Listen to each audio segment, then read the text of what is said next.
All right, let's call to order the Agriculture Advisory Board meeting for November 8th, 2021.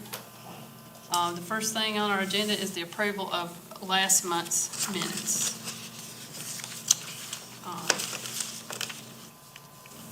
hope everyone's had a chance to look over them. If you don't, take a few minutes and see if there's anything that you think we might need to change. I did just notice a typo in the item 2 approval minutes from September. At the last sentence, it's just like the motion passed 4-0 with Mr. Blanton and Ms. Alexander arrived after the motion, parentheses. It should just be Mr. Blanton and Ms. Alexander arrived after the motion, right? So it's just kind of messy. Yeah. I should have read that over. Yeah. Just, it's not a big deal, but under the introduction sections, with those, should those not be capitals on the letters? 1s, 2s, 3s, 4s, out beside introduction. I'm not sure. Okay. I think that's kind of picky, but I'm just cleaning it up is all I was looking at. It might have been following I'm not sure why I ended up doing that. It was just whatever wording I used. I mean, it's fine. The meat of it is the main thing. I was just. I think it's just the formatting of the bulleting that I was using. I'm not sure if there's a Roman numeral thing for that. Got it. It's fine. So does anybody see anything besides typos that we need to change? Substance, no. All right. Do we have a motion that we accept these minutes? I'll make a motion. Okay. How about Accept the minutes as written as written with typos? with corrections. Okay. Anybody have a second? Actually, just Second? Second. Okay. All in favor, raise your hand. We're approving the minutes.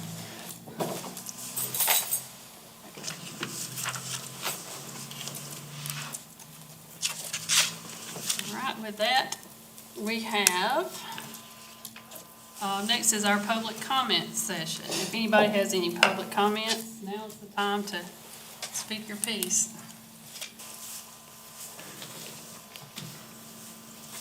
Okay, well, if there's not any, we will move right along to our discussions.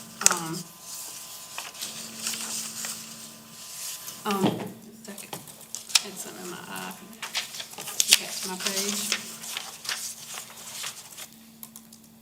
All right. We're going to start out with a presenter tonight. We have Miss Mandolin Bright here with us with the Oconee County Foods Council.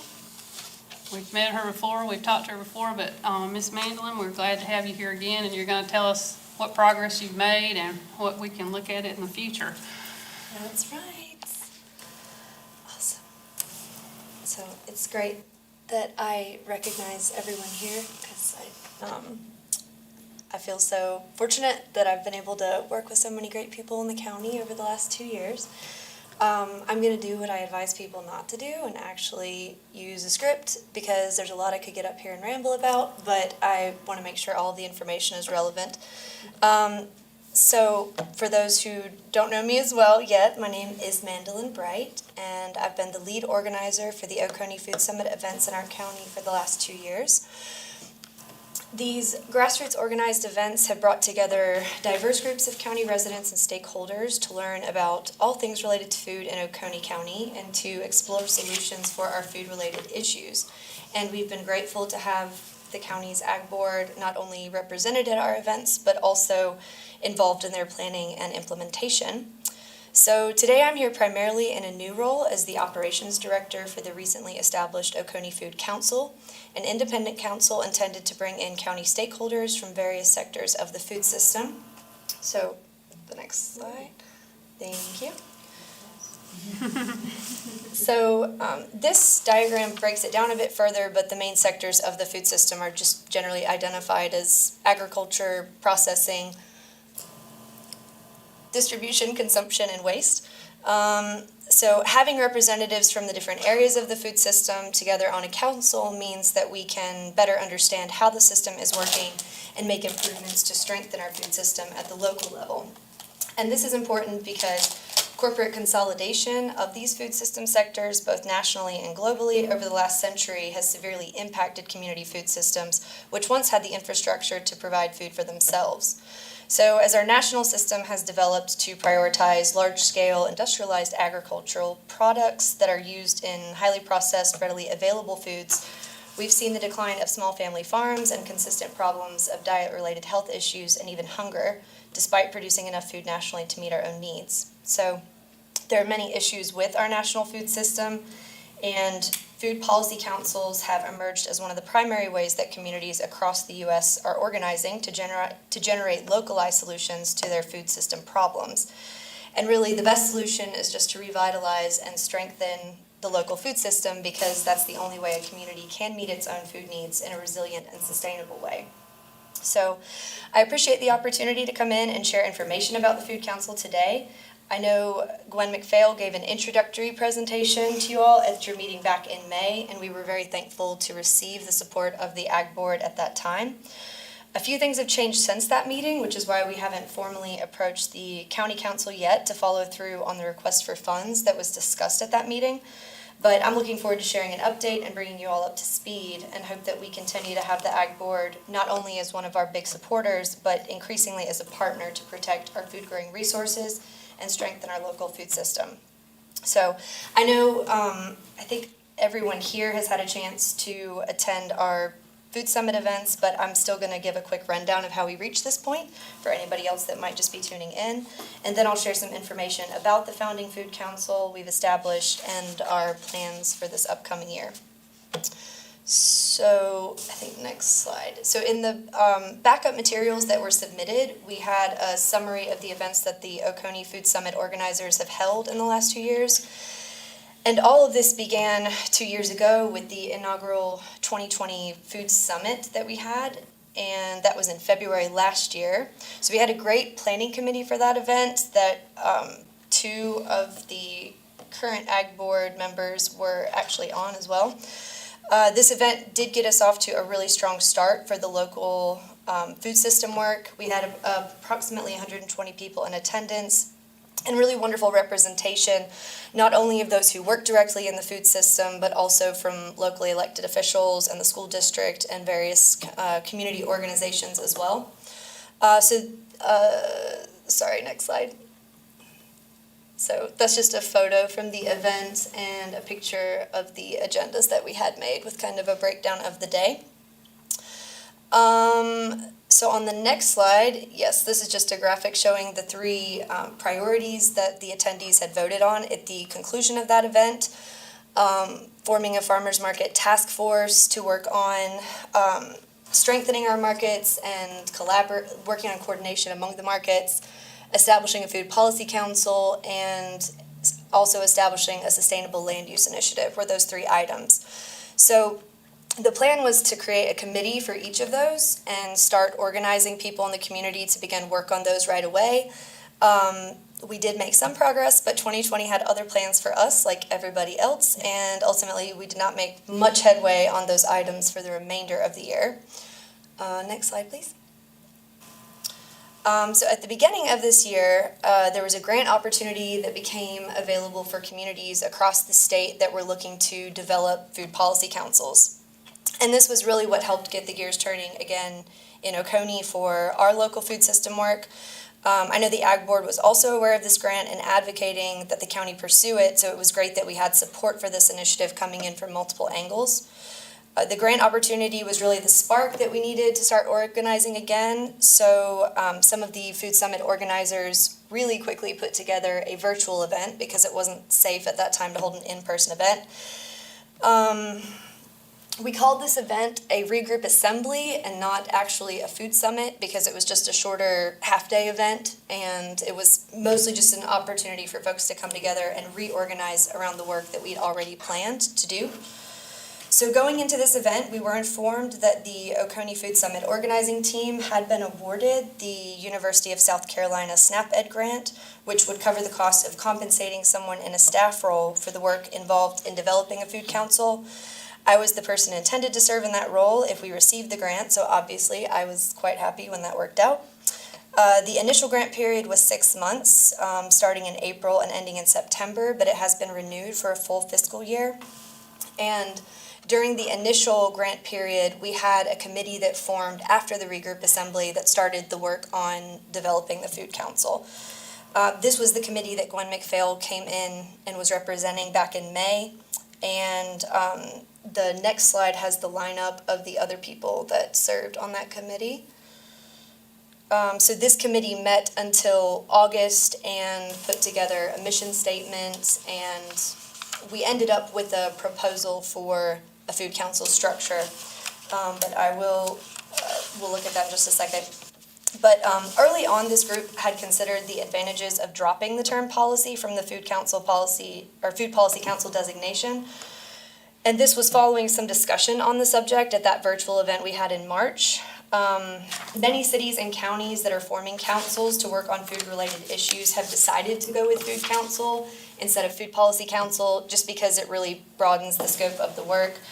I think the title also better reflects the grassroots origins of our own council, where some areas might have a food policy council that's actually a department of their, or division of their local government. So, after discussing the issues that had been raised at the Food Summit events, the committee created the mission statement for the Food Council, which is on the next slide. So our mission is to bring together a diverse representation of Oconee County residents and stakeholder groups to develop policies, systems, and environmental changes to restore our local food system. The Oconee Food Council will accomplish this by providing innovative solutions that, 1, improve the economic, environmental, social, and nutritional health of the people of our county, 2, ensure equitable access to nourishing and culturally diverse food, and 3, promote the rights of residents to define their own food and agriculture systems. So, this mission statement was shared initially at the first Oconee Food Sovereignty convening, which was an event we held for some of the food movement leaders that had been involved with the Food Summit events back in June. Following that event, the plan was to start reaching out to other county stakeholders and form a network called the Oconee Food Alliance, which would bring together all of the various organizations and groups that had been engaged through the Food Summit events into a more formal network. And this would support the work of the Food Council and help carry out the mission. So this was planned as a preliminary step to actually forming the council, forming this alliance and getting all these organizations in it. So this was to take the proposal that the committee had come up with over the summer and go out and basically seek support and buy-in from the community. We can go to the next slide, actually, and it has a breakdown. So this is a diagram of what that food council would have looked like that was in the proposal the committee had come up with. So you have an executive committee, which would have roles like the chair, secretary, treasurer, and things of that nature. And then the rest of the food council would actually just be the heads of these committees and basically like working groups that are around the council focusing on priority areas. So as we were getting ready to move on this plan to go out and seek buy-in for this food council structure, I was concerned that we were committing to a structure without really having firm knowledge of what those priority areas should be, and we haven't had a county food assessment, and it wasn't a priority of the previous summits to really determine what those priority items for a food council should be. So at this point back in August, after some conversations with members of the food council committee, it was decided that we should really shift gears. And we realized that getting to the point of having a fully established food council would entail some preliminary steps that would require leadership of a group like a food council. So we made a decision to go ahead and appoint a founding food council that would oversee these steps of conducting a county food assessment, setting up communications, and drafting bylaws before really finalizing the structure and what the committees should be. So over the month of September, we had some food system stakeholders that were identified as great candidates for a founding food council, and they were approached with this plan and proposal of forming this initial council for a short 9-month term to complete the process of establishing this Oconee Food Council. So this plan includes holding a 2022 Oconee Food Summit in the spring that would give us an opportunity to do long-term food system planning, which would better inform the final design of a council that will have groups or committees working on priority areas. So we anticipate that the Oconee Food Council will end up looking similar to the proposed version that was designed over the summer, but having the results of a county food assessment and the planning summit will help us determine more accurately what areas and issues we need to have a working committee for. So this is a picture of our food council, and they met for the first time at the beginning of October. Currently, they're working in 3 separate teams on the organization of the council, which includes charter and bylaws formation. And then we have a branding and communications team working on things like the website, brochure, and logo. And then we have the teams overseeing the county food assessment. So I think the next slide has the breakdown of yes, so these are the different teams and the food council members that we have assigned to those teams. So we're currently in the process of building up a larger team around the county food assessment. So we'll have additional community members and supporters involved with that process. Our assessment is being chaired by a founding food council member, Misty Lee of SCDHEC. And she was an original member of the 2020 Food Summit Planning Committee and a member of the committee that met after the regroup assembly to work on developing the food council. So very thankful to have her in that role of chairing our assessment. So the county food assessment team has 5 subcommittees that are working on different components of the assessment.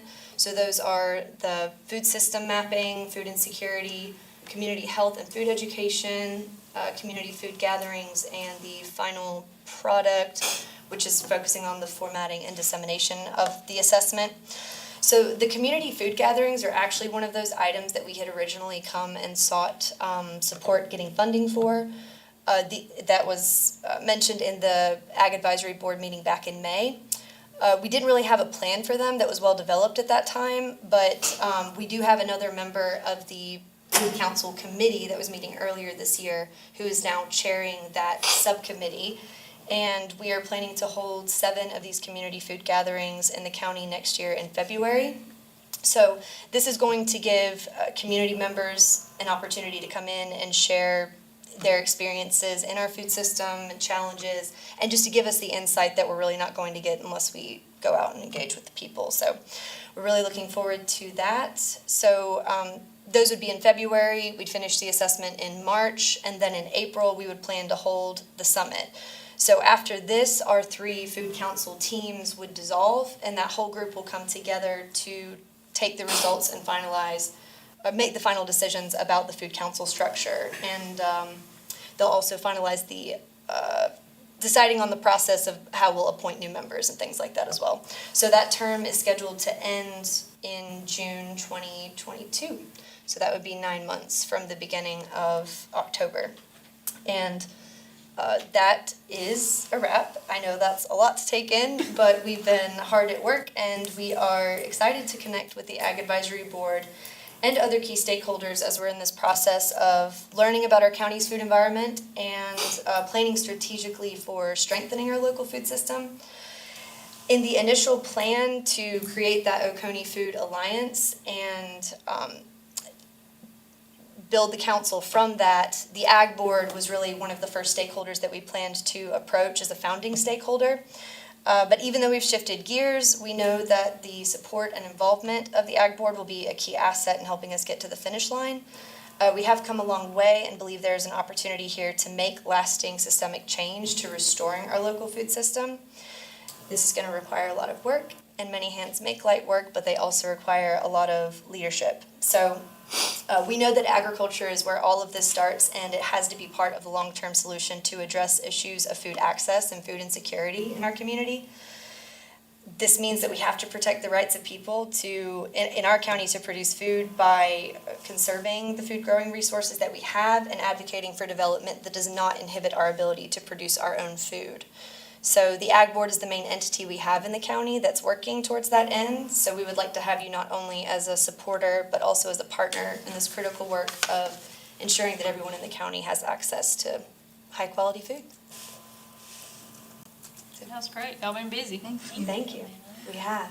We just, of course, our goals are very in line with the food summits and food policy council. So we're always here, especially to recommend to the county council as to what you need from us. So we're here for you when you need us. You have my number. Yeah. So, but if you don't mind, if anybody has any questions, I'm sure Madeline would be glad to answer them right quick. Are each of the food gatherings going to be happening in like each city within Oconee County? How's that going to be? The plan right now is to have one for each of the municipal areas, so Seneca, Walhalla, and Westminster. And then we're looking to get a grant that will fund, we would probably work with the municipalities to see if they would help us host those gatherings. But then we've got 4 others that are planned for the outlying areas of Long Creek, Mountain Rest, Salem, and Fairplay. So they would pull in from a couple different communities around them. We might end up deciding that we need to do more, but right now the plan is to start with 7. So. What would be the best way that we could support this? So I know at the May Ag Advisory Board meeting, when Gwen had come in, there was some talk of possibly having a working group of the Ag Board members that were interested in working with the council. At that point, we didn't really have the council. We still had the committee and we're kind of figuring things out.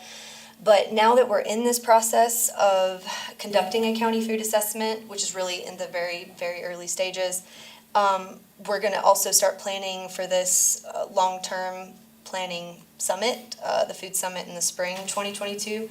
And I think that this actually would be a great time to have some folks with the Ag Board involved, because I would think that the Ag Board would be one of the best partners that we could have for that planning summit in the spring. And we're, like I said, we plan for that, so when you're ready for us, you let us know and we'll get a group together. We have, we already have some connections. So we definitely have a group that will be willing to work with you, and we continue to support what you're doing. You've been Let us know. busy. Yeah. It's been long. It's been good. Yeah. Yeah, so. Glad to see the success you've had. I really appreciate the work you've done. Awesome. Well, thank you so much. I'll hang around for a little bit if there's anything else. Okay. Very good. Thank you. Okay, let's move along. All right, we have 2 discussions, then one, I'll just say that unfortunately, Charlie couldn't be here tonight. They were cutting soybeans and they had a little breakdown. So they're waiting on a part for the combine and he couldn't make it tonight. So, but briefly, what I'm gonna say is Charlie has written a letter that he wants to present to the county council. And also he wants to speak at county council as a member of the Ag Board about road maintenance. And the problem hasn't gone away, and if anything, it's gotten worse. And if he was here, I'm sure he could tell you more details. Unfortunately, he couldn't be here, but Laura, I said that maybe we can get together with you and help us format a letter to the council. Absolutely. And also pick out a date that he could be on the agenda for the council. I told him I would talk to you about that tonight, and that maybe we could line that up so we put the 2 of you together, and we'll work it out that way. I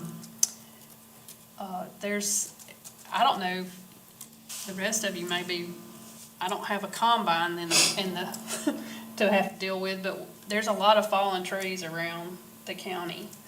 And everywhere I go, and on our private road, which I live in a rural area, and that have caused problems all year long, and particularly right now when we're starting to have some wind and some, more rain.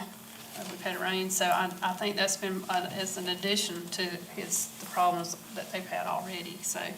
And he told me today, said that he went to a meeting, a soybean meeting in the state, and that the discussion there was, and we haven't yet had this problem, but power lines aren't a problem, but people are coming in with lines of cable, and they're not tall enough that the equipment can go over, so they're starting to have problems with overhead lines as well. So, thank goodness we haven't seen that yet, but it may be coming, who knows? But we need to get ahead of that, so. With that said, I think now we can move on to the next, thing, unless anybody has any questions about Charlie's Road. I'm sorry. Not so much about Charlie's Roads, but if he's going to the county council, do we not need a motion to bless that if he's going? We've already done that, actually, at a meeting before now.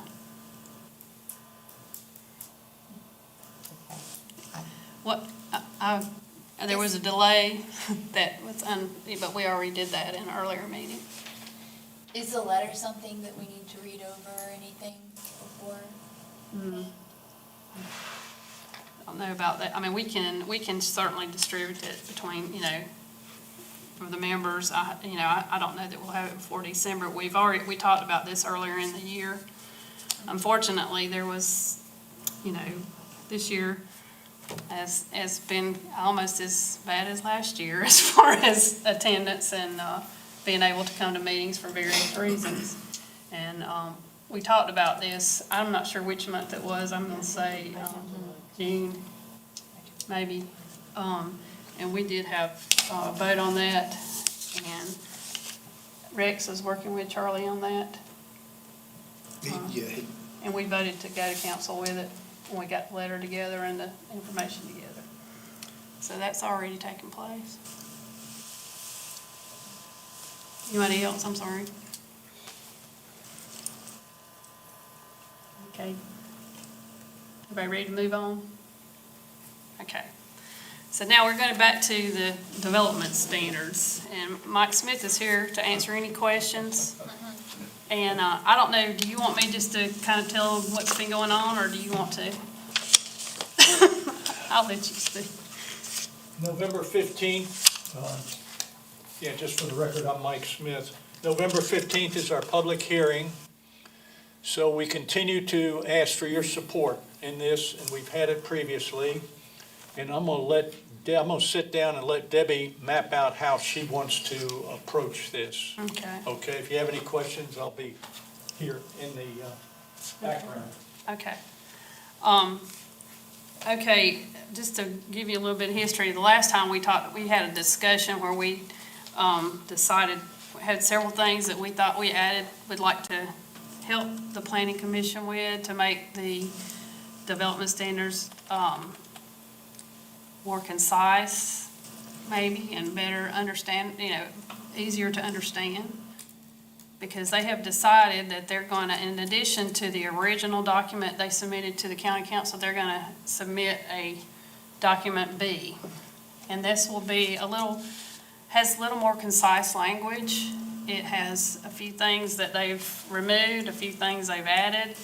And I think it's a better, I never did, and by the way, I don't have that document. But from what I understand from talking to Mike, some of our concerns have been, or in fact, I think they've pretty much addressed all the concerns we had. And going forward, I think that we're still going to be in support of this.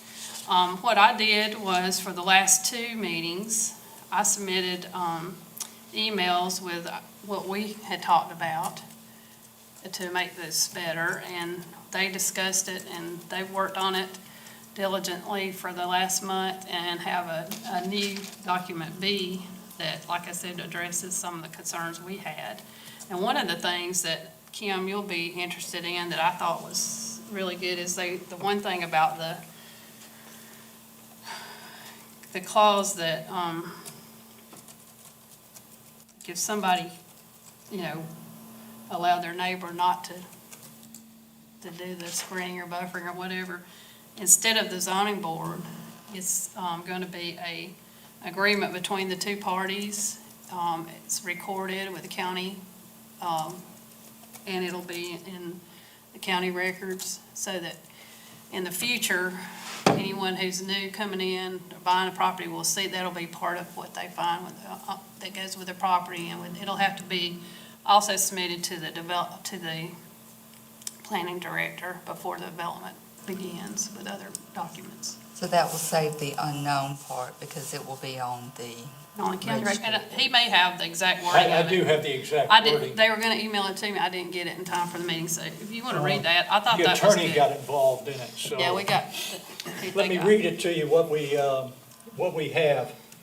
The buffer and screening requirements may be waived or modified between adjacent property owners through a written agreement properly signed by both parties and witnessed, which specifically details the nature of the terms agreed upon. The agreement must be recorded in the office of the Register of Deeds for Oconee County, and a copy must be filed with the Oconee County Planning Department. So the benefit of this is, if Rex sells me his property, when we go through the title search, it'll pop up right away that there's an agreement. It won't be something that'll be difficult to find in the BZA, if it's found. So don't sell me your property, Rex. So I thought that was a great addition. I think they did a good job with that. There were some questions of whether or not it was should go to the BZA, since it wasn't actually a zoning thing anyway. So as far as this goes, to me, it puts it in the hand, it's like you said, it pops up when somebody buys property. So you know what was there hopefully before you buy it. Buyer beware. If you don't mention, if you don't mind, I'll mention just a couple of highlights here. Sure, go so ahead, that- that's so, fine, I'm since sorry I don't you have don't it. have this in front of you. I'm kind of flying blind here. We added a definition section, buffer, development, lighting, and screening. Buffer, development, and screening were previous definitions in the Oconee, or in the county. So we just copied them from them. And then we made up something in lighting called equipment made for illumination. That was difficult to do, but we figured it out. It only took us Did a about good job 30 there. minutes, but we figured it out. Lighting stays the same as what we have in the original document. What we had put in there was to add Appendix A, you had to have this big diagram about lighting and whatever, and we decided, let's take that thing out. We don't need to confuse it anymore. Screening and buffering stayed the same, except we eliminated a lot of the requirement about how far apart the plants had to be and the specific variety. We took all of that out. What we did add was this: required screening should be in place within 180 days when a certificate of completion or certificate of occupancy, if required, is issued. For other business activities, the screening shall be by mutual agreement with the planning director or their designated representative. We went to 180 days because July is not an ideal time to plant plants. So we thought, well, we'll give them 6 months to find that time period in there. I always plant in July and they're dead by August, so it's not a problem for me. In any case, we added that. You can put in a 4-foot-high plant if you want to for screening, but you have 1 year for it to grow 2 feet up to 6 feet. Who's going to monitor that? I don't know. See, you're supposed to have a 6-foot-high screen, so grow 2 feet in 1 year, we'll see. But anyway, we put that in there, that you've got 1 year to get this thing up. The buffer requirements stayed the same. The uses permitted in the buffer, the only thing we added was screening methods. In other words, that buffer is, say, 15 or 25 feet deep. If you want your screening to be plants, then it can go into that buffer area. Does everybody understand kind of what I'm saying, trying to say? Okay. There was a discussion, it got a little out of hand there about right-of-ways and easements, and I think we've got that settled. But I think we have a better document than what we have for the original. I think there's been some real improvements on it. At the end of this public hearing, a summary letter will be written. And what it is, it just summarizes what went on during the public hearing. And it will be sent to the county council, and with it will be the original development standards, and attached to it will be version B. In other words, what we have put together as hopefully an improvement. And there you have it. Not bad for 3 or 4 months. I'll tell you real.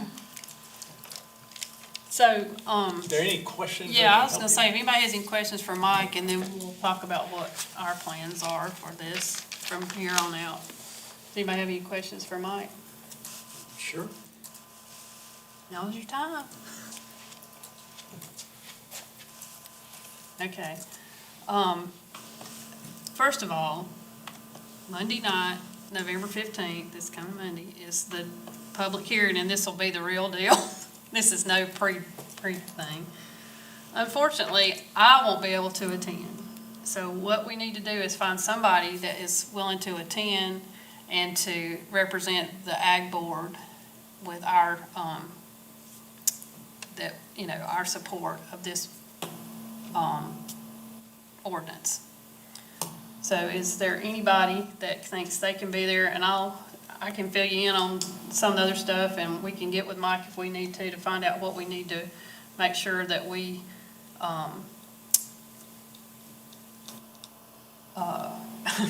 contribute so that we'll have a positive outcome. I guess that's the best way to put it.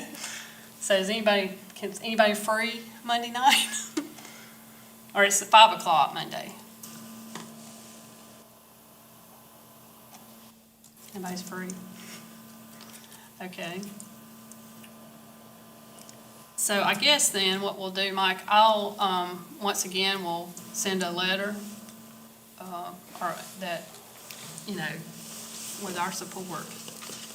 Okay, let's you and I get together about what to say, what you Okay. want to say, and whatever. Okay, Nobody wants to get up there like I'm getting up here, and apparently not.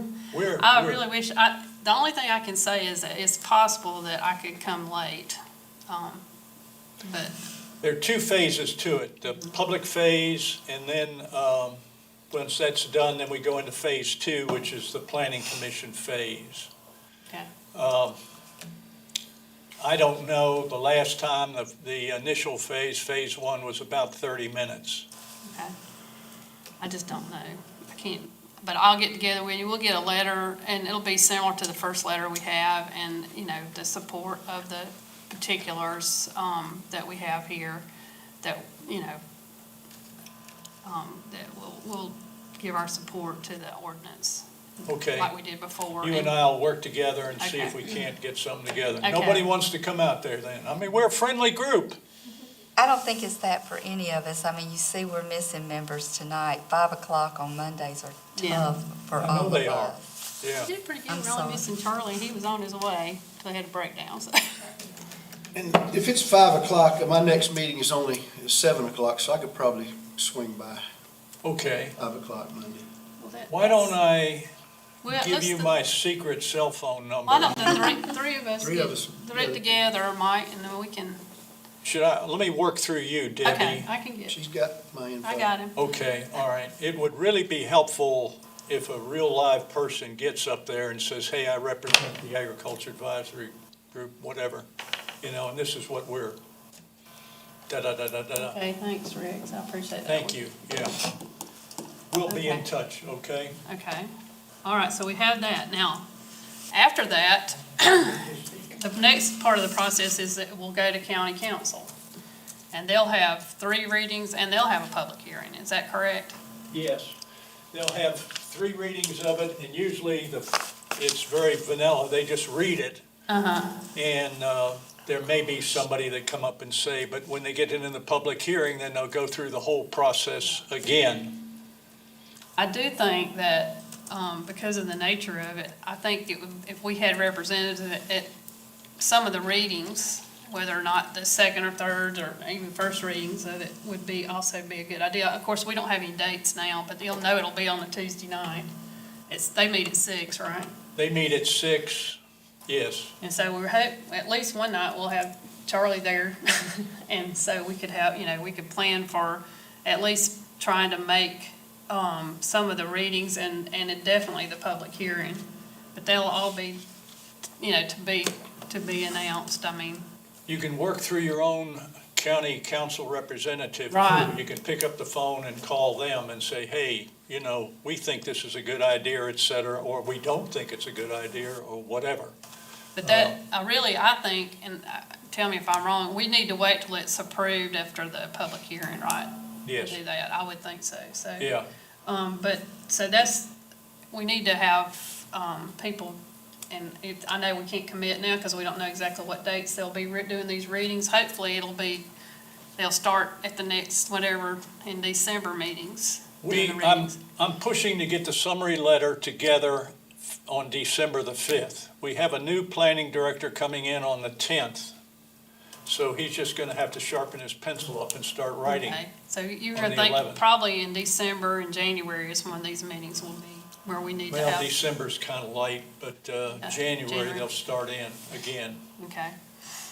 And then, definitely somebody for the public hearing, and we can work on that when we get to that, and we know that has to have a 30-day notice, so we'll have plenty of time to do that. And in the meantime, like he said, once this November 15th meeting happens, that's the time when you need to get in the ear of your district representative.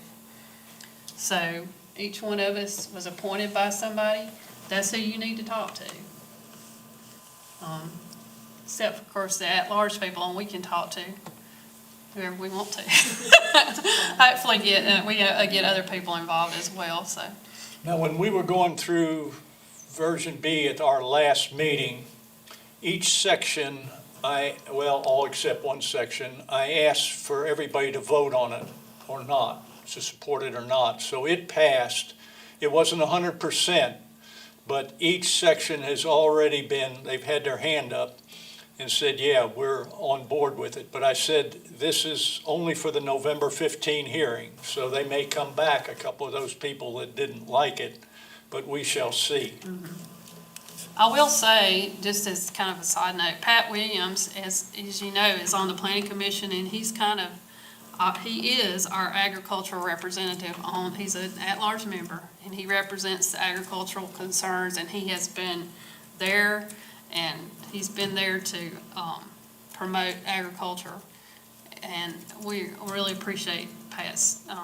I talked to him Martha. today. I'm talking to him continually and say, when such and such comes up, Pat, you need to, have your comments ready, and the comments need to be organized, and, He's doing a great job. I Yeah. appreciate him.